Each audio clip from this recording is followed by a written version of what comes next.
नमस्कार बहुत स्वागत है आपका, इंडिया वॉइस देख रहे हैं आप और मैं हूं आपके साथ शिवम सोनी। दिल्ली की साकेत कोर्ट ने 2019 में दर्ज जामिया हिंसा मामले में शनिवार को शर्जील इमाम को बरी कर दिया है। नागरिकता संशोधन कानून के खिलाफ प्रदर्शन कर रहे लोगों और पुलिस के बीच झड़प के बाद हिंसा भड़क गई। शर्जील को 2021 में जमानत मिली थी। अभियोजन पक्ष के अनुसार इमाम ने कथित तौर पर 13 दिसंबर 2019 को जामिया मिलिया इस्लामिया में और 16 दिसंबर 2019 को अलीगढ़ मुस्लिम विश्वविद्यालय में भाषण दिया था, जहां उन्होंने असम और शेष पूर्वोत्तर को भारत से काट देने की धमकी दी थी। हर रोज एक तो बड़ी रैली होती है। आप वो कन्हैया वाली रैली देखेंगे, 5 लाख लोग थे उसमें रैली में। अब उसका मसला बस इतना सा। तो जामिया दंगे मामले में शर्जील इमाम को बरी कर दिया गया है। सीए प्रोटेस्ट में हिंसा भड़काने का आरोप था शर्जील इमाम पर, इसको बरी किया गया है। शर्जील इमाम को एक बड़ी राहत दी गई है कोर्ट की ओर से। दरअसल दिल्ली की साकेत कोर्ट ने 2019 में दर्ज जामिया हिंसा मामले में शनिवार को शर्जील इमाम को बरी कर दिया है। अभी ये हमारी बात सुने, असम में जो मुसलमानों का हाल है आपको पता है। सीए नाफिज हो चुका है, वहाँ डिटेंशन कैंप में लोग डाले जा रहे हैं, है ना। और वहां तो खैर कत्लेआम चल रहे हैं। 6-8 महीने पता चलेगा सारे बंगालियों को मार दिया गया, हिंदू हो या मुसलमान। दिल्ली की साकेत कोर्ट ने 2019 में दर्ज जामिया हिंसा मामले में शनिवार को शर्जील इमाम को बरी कर दिया है। नागरिकता संशोधन कानून के खिलाफ प्रदर्शन कर रहे लोगों और पुलिस के बीच झड़प के बाद हिंसा भड़क गई। शर्जील को 2021 में जमानत मिली थी। अभियोजन पक्ष के अनुसार इमाम ने कथित तौर पर 13 दिसंबर 2019 को जामिया मिलिया इस्लामिया में और 16 दिसंबर 2019 को अलीगढ़ मुस्लिम विश्वविद्यालय में भाषण दिया था, जहां उन्होंने असम और शेष पूर्वोत्तर को भारत से काट देने की धमकी दी थी। तो शर्जील इमाम को एक बड़ी राहत मिली है। राहुल हमारे साथ, हमारे सहयोगी इस वक्त जुड़ गए हैं। राहुल, शर्जील इमाम को बरी कर दिया गया है, क्या जानकारी? शिवम, साकेत कोर्ट में ये मामला चल रहा था और एनएसए के तहत इसे 2020 में पुलिस ने गिरफ्तार किया था। हालांकि गिरफ्तारी 2019 में ही हुई थी, लेकिन 2020 में इसे जमानत मिल गई थी और तब से ये मामला विचाराधीन था। कोर्ट ने तमाम साक्ष्यों और सबूतों की पड़ताल के बाद आखिरकार आज शर्जील इमाम को बरी कर दिया है। शिवम, शर्जील इमाम वो शख्स है जिसने पहले 13 दिसंबर 2019 को जामिया मिलिया इस्लामिया में एक विवादित भाषण पूर्वोत्तर राज्यों को लेकर और असम राज्य को लेकर दिया था। उस भाषण में शर्जील इमाम पर आरोप लगा था कि उसने इन राज्यों को भारत से काटने की बात कही थी और इसी को लेकर ये एफआईआर इसके खिलाफ दर्ज हुई थी और एनएसए के तहत शर्जील इमाम की गिरफ्तारी की गई थी। लेकिन कोर्ट ने जो फैसला सुनाया है, उस फैसले में कोर्ट ने साक्ष्यों के अभाव के चलते शर्जील इमाम को बरी कर दिया है। हालांकि जेएनयू में इस मामले को लेकर काफ़ी विवाद हुआ था और शिवम, शर्जील के बारे में मैं बता दूं कि दिल्ली में जो हिंसा हुई थी उस मामले में भी शर्जील इमाम आरोपी बनाया गया है। उस पर अभी भी वो मामला कोर्ट में विचाराधीन है। जी शिवम। इसके साथ साथ शर्जील के वकील का क्या कुछ कहना है इस पूरे मामले को लेकर? किस तरह की दलीलें दी गई आखिरकार जिसको लेकर इसको साकेत कोर्ट ने फैसला सुनाया, बरी किया है? क्या इस मामले को आने वाले कोर्ट में भी ले जाया जाएगा क्या? अब देखिए, ये तो निर्भर करता है दिल्ली सरकार के ऊपर और दिल्ली पुलिस के ऊपर कि वो इस फैसले, कोर्ट के फैसले को ऊपर की अदालत में यानी हाई कोर्ट में चुनौती दे सकती है। लेकिन ऐसा होने की संभावनाएं फिलहाल नज़र नहीं आ रही हैं, क्योंकि अब तक उसकी रिहाई के बाद से अब तक कोई बयान ना तो दिल्ली पुलिस की तरफ से सामने आया है और ना ही दिल्ली सरकार की तरफ से। और रही बात जो शर्जील इमाम का वकील है उसकी, तो शर्जील इमाम के वकील ने दावा किया है कि जो आरोप पत्र दाखिल किया गया था उसमें ऐसा कोई पुख्ता साक्ष्य नहीं था, ऐसी कोई पुख्ता दलीलें अभियोजन पक्ष की तरफ से नहीं पेश की गई थी जिनकी बिना पर अदालत फैसला सुनाती, और यही वजह रही कि शर्जील इमाम को इन आरोपों से बाइज्जत बरी किया गया है। जी शिवम। बहुत शुक्रिया राहुल आपका। सीए प्रोटेस्ट को लेकर हिंसा भड़काने का आरोप था शर्जील इमाम पर, जिसको अब साकेत कोर्ट से बड़ी राहत मिली है, बरी कर दिया गया है।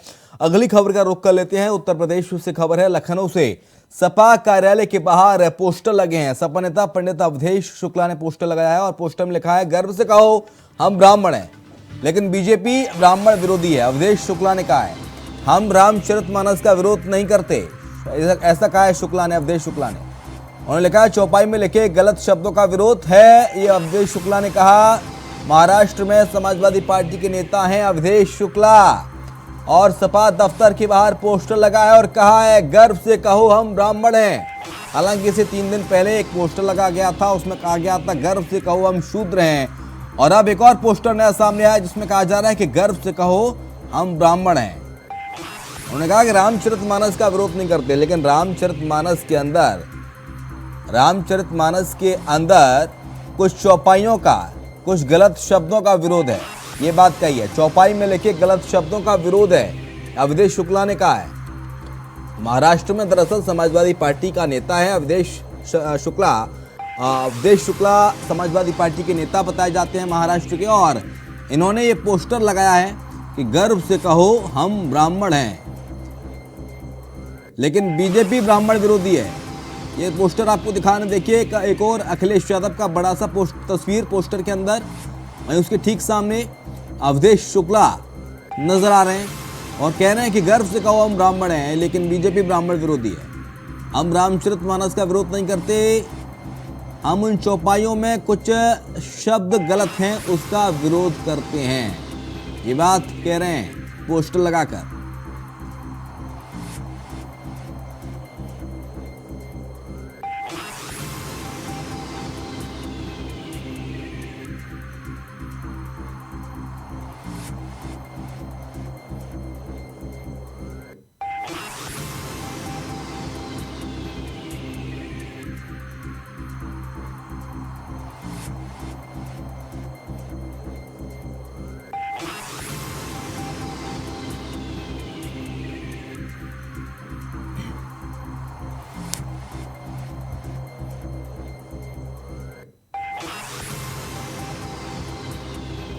चंदन वर्मा हमारे साथ जुड़ गए, हमारे संवाददाता लखनऊ से। चंदन, उत्तर प्रदेश की सियासत किस ओर जा रही है? कभी पोस्टर लगाया जाता है गर्व से कहो हम शूद्र हैं, आज एक नया पोस्टर लग गया सपा दफ्तर के बाहर, गर्व से कहो हम ब्राह्मण हैं। क्या हो रहा है सब? देखिए, जिस तरह से स्वामी प्रसाद मौर्य ने जो रामचरितमानस चौपाई की जो लेकर एक बयान दिया था, उसके बाद से जो सियासत है वो लगातार गर्म हो चुकी है। उसके बाद पोस्टरवार जारी हो गया है यूपी में। लगातार जिस तरह से पोस्टर लगाए जा रहे थे, इससे पहले भी कई पोस्टर लग चुके हैं। जिस तरह से कल जो है समाजवादी पार्टी के जो वरिष्ठ नेता है उन्होंने भी एक पोस्टर लगाया था, उसके बाद आज जो ये पोस्टर लगाया गया है उसके बाद से लगातार जो गहमा गहमी है वो बढ़ी हुई है। अब देखने वाली बड़ी बात देखिए ये है, जिस तरह से रामचरितमानस को लेकर स्वामी प्रसाद मौर्य ने जो बयान दिया था उसके बाद से समाजवादी पार्टी भी लगातार समर्थन में खड़ी हुई है। तो और जो है स्वामी प्रसाद मौर्य के समर्थन में भी इससे पहले पदयात्रा भी निकाली गई थी, और उसके बाद जो पोस्टर वार जो है वो लगातार शिवम जारी है। अब देखने वाली बड़ी बात यह है कि जिस तरह से लोकसभा चुनाव है, अब लोकसभा चुनाव को भी देखते हुए ये जो गहमा गहमी है, ये सियासत, ये जो गहमा गहमी है बढ़ी हुई है। अब देखने वाली बड़ी बात ये होगी कि किस तरह से ये जो लोकसभा चुनाव है इसमें कितना जो है फायदा जो है समाजवादी पार्टी को मिलता है, और जिस तरह से ये पोस्टर वार जारी हो रहा है। जी, ये जो क्या कवायद है, क्या ST/SC समुदाय को अपने पक्ष में करने की पहले कवायद की गई शूद्रों वाला पोस्टर लगा के, अब ब्राह्मणों वाला पोस्टर लगा के सामान्य तबके को अपने पक्ष में करने की कवायद की जा रही है समाजवादी पार्टी की ओर से? चंदन, देखिए, अगर इस तरह से अगर बात कर ली जाए अगर तो जो ब्राह्मणवाद है वो लगातार, जो ब्राह्मण जो बहुमूल्य जो ब्राह्मण वोट है वो लगातार भारतीय जनता पार्टी के पक्ष में जाता है। लेकिन जिस तरह से ये जो आज पोस्टर लगाया गया है, तो शिवम ऐसे में देखने वाली सबसे बड़ी बात ये होगी कि समाजवादी पार्टी को लोग एक तरफा बोलते हैं कि मुस्लिमों की पार्टी मानी जाती है, लेकिन जिस तरह से ये पोस्टर लगाया गया है तो देखने वाली बड़ी बात ये होगी क्या ब्राह्मण वोट बटोरने के चक्कर में जो है समाजवादी पार्टी लग गई है, और जिस तरह से ये पोस्टर वार जारी है। जी, ये क्या समाजवादी पार्टी के मुख्यालय के बाहर लगा गया है लखनऊ में पोस्टर, और इसको लेकर कुछ प्रतिक्रिया सामने आई है सपा या बीजेपी नेताओं की? देखिए, जिस तरह से ये समाजवादी पार्टी का जो प्रदेश कार्यालय है राजधानी लखनऊ में, इसके बाहर ये पोस्टर लगाया गया, लिखा है गर्व से कहो हम ब्राह्मण है, लेकिन बीजेपी ब्राह्मण विरोधी है। क्या ये वही जगह है क्या चंदन? ये वही जगह है क्या जिस जगह आज से 3 दिन पहले गर्व से कहो हम शूद्र हैं वाला पोस्टर लगा था सेम जगह पर बिल्कुल चिपकाया गया है। बिल्कुल बिल्कुल बिल्कुल शिवम, मैं आपको बता दूं, ये वही जगह है, ये वही पोल है जहां पे ये पोस्टर लगाया गया है, जहां पे इससे पहले भी पोस्टर लगा दिए, कई पोस्टर लगाए गए थे जिसमें कई प्रतिक्रिया लिखी हुई थी। और जिस तरह से कल जो समाजवादी पार्टी के जो वरिष्ठ नेता है शिल्पी चौधरी, उन्होंने भी पोस्टर लगाया था आज उसी जगह पे और उसी प्लेस पे ये पोस्टर लगाया गया है। और देखने वाली बड़ी बात ये होगी, क्या क्या समाजवादी पार्टी वोट बटोरने के चक्कर में इस तरह की पोस्टर वार जारी है। और अगर प्रतिक्रियाओं की अगर देखिए शिवम बात कर लिया जाए, तो अभी तक ना समाजवादी पार्टी की तरफ से कोई प्रतिक्रिया आई है और ना ही भारतीय जनता पार्टी की तरफ से कोई प्रतिक्रिया आई। लेकिन संभवतः ये जताया जा रहा है कि अभी से शाम तक इस पर भारतीय जनता पार्टी का भी जो है प्रतिक्रिया आ जाएगी और समाजवादी पार्टी भी अपनी प्रतिक्रिया देना स्टार्ट कर देगी, जिस तरह से ये पोस्टर वहां जारी है राजधानी यूपी में। बहुत शुक्रिया आपका चंदन, तमाम सारी जानकारी को साझा करने के लिए। हम मथुरा से खबर, जहां पर मायावती पर भड़के हैं राम गोपाल यादव। जी हां, एसटी-एससी के सवाल पर भड़के राम गोपाल यादव और मानस पर हो रही सियासत पर बोले कि कुछ लोगों को इंटरेस्ट होता है इधर का हो या उधर का। डिप्टी सीएम केशव प्रसाद मौर्य का पर भी उन्होंने पलटवार किया। उनकी पार्टी के लोग उनकी नहीं सुनते, गाली देते हैं, ये बात रामगोपाल यादव ने कही है। हनुमान जी के भंडारे में गोवर्धन पहुंचे थे दरअसल रामगोपाल यादव, और उन्होंने ये प्रतिक्रिया सामने आई है।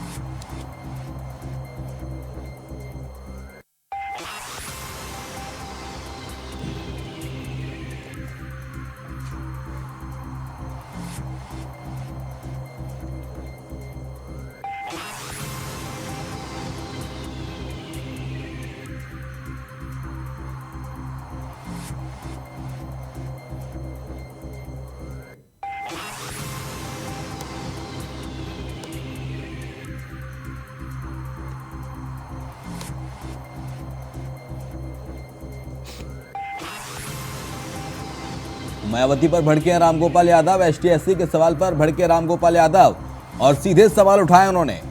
मानस पर हो रही सियासत पर बोले रामगोपाल यादव। उन्होंने कहा कि केशव प्रसाद मौर्य की ही उनकी पार्टी के कार्यकर्ता नहीं सुनते, कुछ लोगों का इंटरेस्ट होता है इधर का हो या उधर का। और डिप्टी सीएम केशव प्रसाद मौर्य पर भी उन्होंने पलटवार किया। उन्होंने कहा कि उन्हीं की पार्टी के लोग उनकी नहीं सुनते। मनोहर पटेल जुड़ गए हमारे साथ सहयोगी। मनोहर, एक बार फिर से लगता है कुछ तकनीकी खराबी, संपर्क कट रहा है। मनोहर तक पहुंचने की कोशिश हम कर रहे हैं।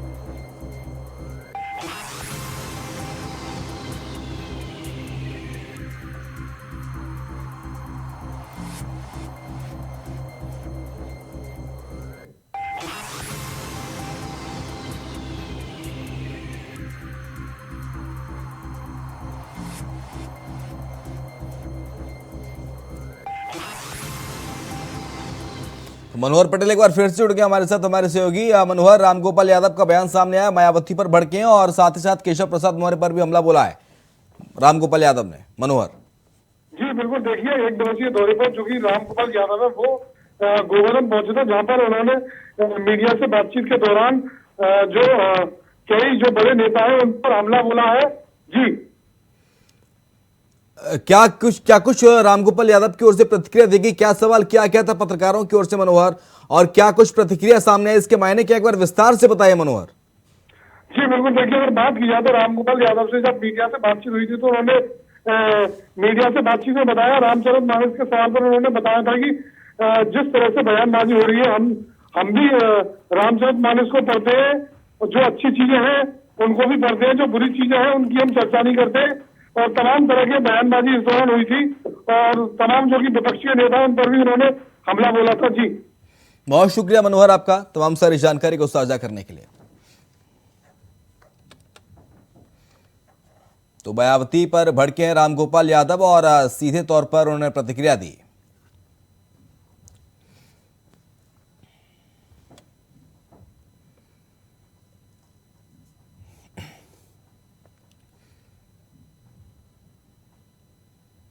देवघर पहुंचे केंद्रीय गृह मंत्री अमित शाह। बाबा बैजनाथ के दर पहुंचकर किए दर्शन। साथ ही बाबा की अमित शाह ने पूजा अर्चना भी की है। तो देवघर पहुंचे थे केंद्रीय गृह मंत्री और बाबा बैजनाथ के दर्शन अमित शाह ने किए।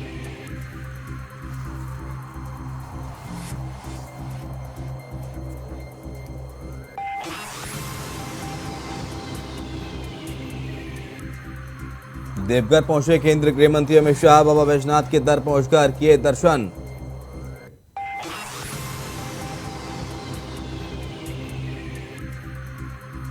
तो अपने झारखंड दौरे पर हैं अमित शाह और देवघर पहुंचकर बाबा बैजनाथ के पूजन दर्शन किए, पूजा अर्चना की उन्होंने।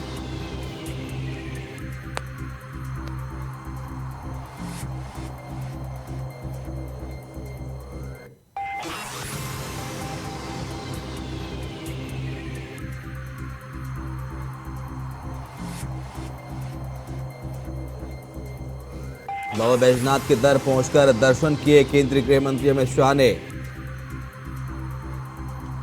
बड़ी खबर आपको बता रहे हैं, देवघर पहुंचे केंद्रीय गृह मंत्री अमित शाह और बाबा बैजनाथ की पूजा अर्चना उन्होंने की देवघर पहुंचकर।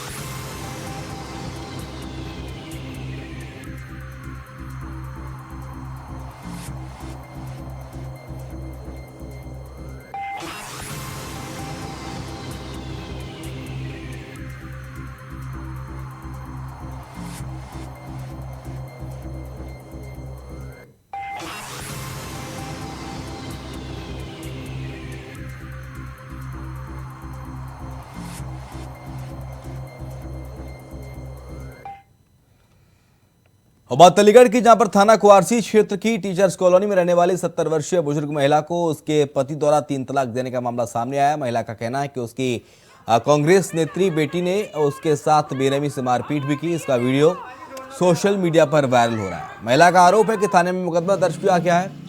पुलिस की ओर से कोई कार्रवाई नहीं की जा रही है। पुलिस की कार्रवाई न होने से परेशान पीड़िता शुक्रवार को एएसपी कार्यालय पहुंची और न्याय की गुहार लगाई। पीड़ित महिला के मुताबिक मामला 10 जनवरी का है। वो घर पर थी, उसके पति मुंशिफ अली और उसके बीच किसी बात को लेकर आपस में कहासुनी हो गई। उसके बाद पति ने उसे 3 तलाक दे दिया।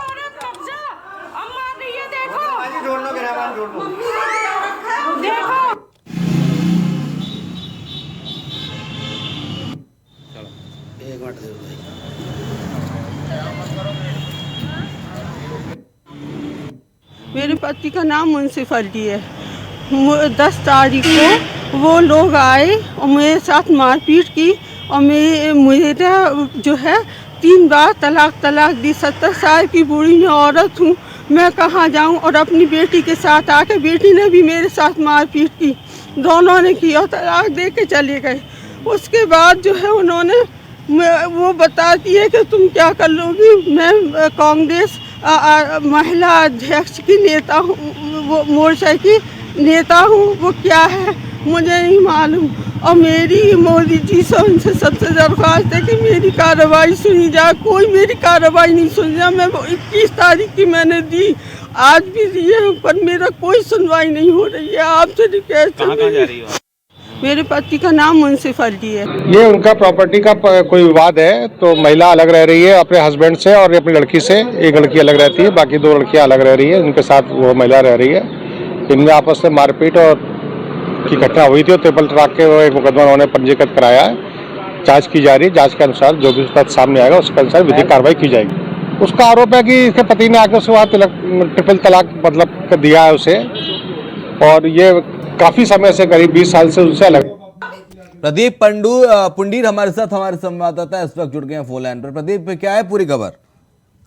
मैं आपको बता दें, दरअसल पूरा मामला जो है वो थाना कुआरसी क्षेत्र का है, जहाँ पर एक कांग्रेस की नेत्री है जिसका नाम बूटी खान है। ये उनकी माता है, जिसका वीडियो काफी वायरल हो रहा है, जिसमें साफ देख सकते हैं कि किस तरह बुजुर्ग महिला के साथ बदतमीजी की जा रही है, मारपीट की जा रही है। शिवम जी हाँ, लेकिन खबर यह है कि कांग्रेस नेत्री जो कि बेटी थी महिला की, उसने मारपीट की। आखिरकार इसके पीछे कारण क्या रहे, जमीन का कुछ मामला सामने आ रहा है। फिर 70 साल की महिला को उसका पति ट्रिपल तलाक दे देता है। क्या कुछ कार्रवाई अब तक हुई है? प्रदीप, विस्तार से बताइए एक बार।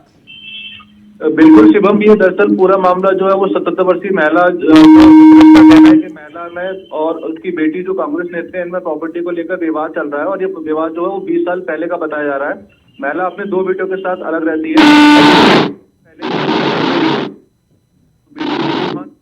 के जो हस्बैंड है वो रहते हैं, तो मामला मारपीट का वहां पर बताया जाता है कि हस्बैंड ने उसी समय इनके साथ मारपीट की और इनको 3 तलाक बोल के घर से बाहर निकाल दिया, जिसका वीडियो जो है वायरल हो रहा है। पुलिस ने हालांकि मामला दर्ज कर लिया और मामले की जांच की जा रही है। शिवम, बहुत शुक्रिया प्रदीप आपका तमाम सारी जानकारी के लिए।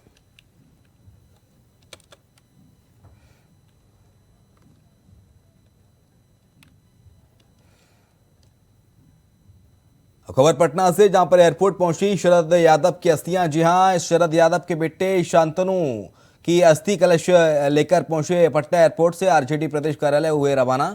श्याम रजक, रामानंद यादव समेत कई नेता मौजूद रहे।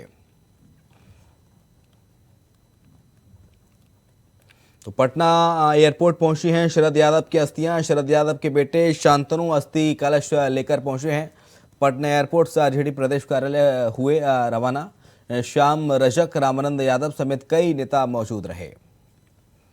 तो शरद यादव की जो अस्थियां हैं वो पटना पहुंची हैं, एक खबर आपको बता रहे हैं।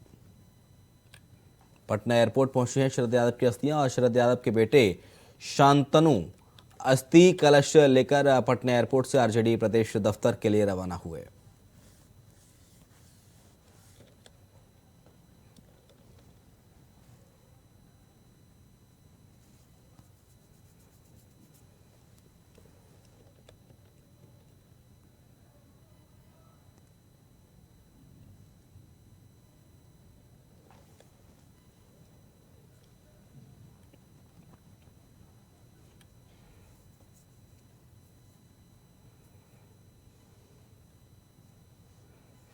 खबर आपको बता रहे हैं पटना एयरपोर्ट से आरजेडी दफ्तर पहुंची हैं ये शरद यादव की अस्थियां और शरद यादव के बेटे शांतनु अस्थि कलश लेकर पहुंचे हैं पटना।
और अमरोहा से खबर, जहां पर तेज रफ्तार का कहर देखने को मिला है। ट्रैक्टर कार में भिड़ंत हुई है, जोरदार भिड़ंत हुई है। हादसे में एक की मौत हो गई, 4 गंभीर रूप से घायल हुए हैं। घायलों को अस्पताल में भर्ती कराया गया है। प्राथमिक इलाज के बाद मेरठ रेफर किया गया है। गजरौला थाना क्षेत्र के बिजनौर मार्ग की पूरी घटना बताई जा रही है, जहां पर तेज रफ्तार का कहर देखने को मिला है और हादसे में एक व्यक्ति की मौत हुई है, 4 गंभीर रूप से घायल हुए हैं।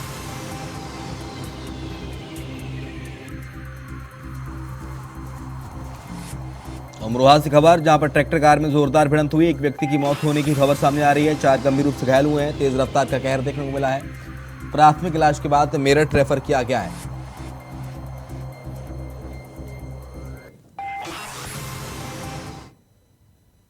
बुलेटिन में इतना ही, खबरें लगातार जारी हैं।